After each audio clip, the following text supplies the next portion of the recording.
జై శ్రీరామ. మాండవ్యముని చరిత్ర. చిన్నతనములో తెలియక చేసిన తప్పులు పెద్దయ్యాక ఎలా పీడిస్తాయో మాండవ్యముని ద్వారా తెలుసుకుందాము. మాండవ్యుడు చిన్నతనములో తూనీగలతో చిన్న చిన్న పక్షులతో ఆటలు ఆడుకొని ఆ పక్షులు అడుగు భాగములో ముళ్లతో గుచ్చేవాడు. అవి బాధపడుతుంటే పైశాచిక ఆనందము పొందేవాడు. ఇలా కొన్నాళ్ళు గడిచిన తరువాత మాండవ్యుడు తన ఆశ్రమములో తపస్సు చేసుకుంటూ ఉండేవాడు. ఒకరోజు దొంగలు రాజుగారి ఆస్థానములో విలువైన ఆభరణములు దొంగలించి పారిపోయారు. రాజభటులు దొంగను వెతుక్కుంటూ మాండవ్యుడు ఆశ్రమం వైపు వచ్చి తపస్సు చేసుకుంటున్న మాండవ్యుని దొంగలు ఇటువైపు వచ్చారా అని భటులు అడిగారు.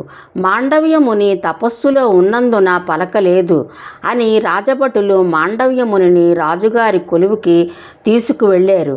రాజుగారు మాండవ్యముని దొంగలకు ఎందుకు ఆశ్రమము ఇచ్చావు అని కోపముగా అడిగారు. అయినా మాండవ్యముని పలకలేదు. రాజుకి కోపము వచ్చి వెంటనే మునికి శిక్ష వేయండి అని అమలుపరిచాడు. రాజభటులు ఒక ఇనుప ఊస మీద కూర్చోబెట్టారు. మాండవ్యముని తపశ్శక్తి వలన అలాగే ఉండిపోయాడు. శిక్ష పూర్తి అయిన తరువాత మాండవ్యముని యమధర్మరాజుని ఇలా అడిగాను, నాకు ఇంతటి కఠిన శిక్ష ఎందుకు విధించారు అని అడిగాను.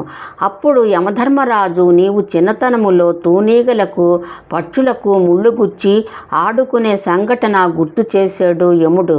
అప్పుడు మాండవ్యుడు విని, అది బాల్యము, పైగా తెలిసి తెలియని వయస్సు, దానికి ఇంత శిక్ష విధించడము న్యాయమా అని యమధర్మరాజుని ప్రశ్నించెను.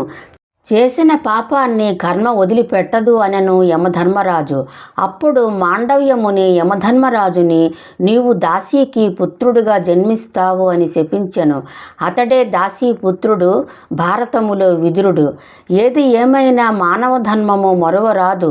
పశుపక్షాదుల పట్ల, మూగ జీవాల పట్ల జాలి, భూతదయ కలిగి ఉండాలని చిన్ననాటి నుండి అలవడాలి అని దీని అర్థము. జై శ్రీరామ.